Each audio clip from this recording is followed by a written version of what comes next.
এই জম শক্তির জন্য এটা এত পাওয়ার, এত দেখছি গাছ দিয়া আমি এই জম শক্তির জন্যটা তৈরি করছি, এটা না খাইলে আপনি বুঝবেন না। আদম সন্তান হইয়া যদি বেটাটা নারীর বুকে যদি ঠিক মতো তুমি চাবুক না চালাইতে পারো, তাহলে তুমি কিসের বেটা? তুমি তো হেডা হয়ে গেছো। এই দুনিয়াতে পুরুষ বলিয়া তুমি আর কোনোদিন দাবি করিও না।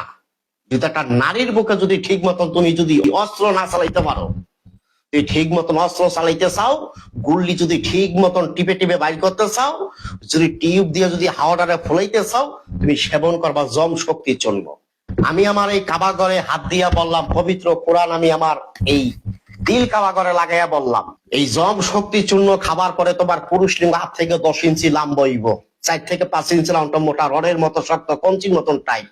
মায়া লোকে পাশে বইয়া হারারে ধরিয়া টিপবো, চাপবো, এটা মুহে নিয়ে শুইব। কোথার একটা পোড়া বীর্য এই পুরুষ না। আমি হাকিম মোহাম্মদ নবীর হোসেন এই পবিত্র কোরআনে বললাম, জীবনে কি দেখছেন, কি খাইছেন, খাইতে খাইতে আপনি ঠাকুর হয়ে গেছেন। বিশ্বাস করেন না? আপনি আমার এই জম শক্তি চূর্ণটা খান, বীজ দদির মতো গাঢ় হবে।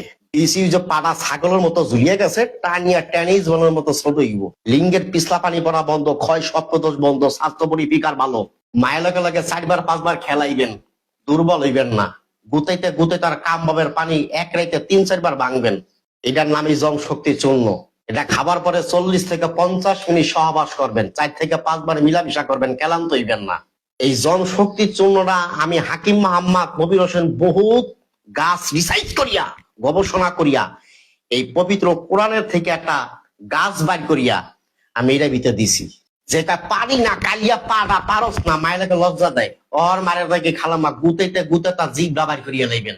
আইবেন জম শক্তির জন্য।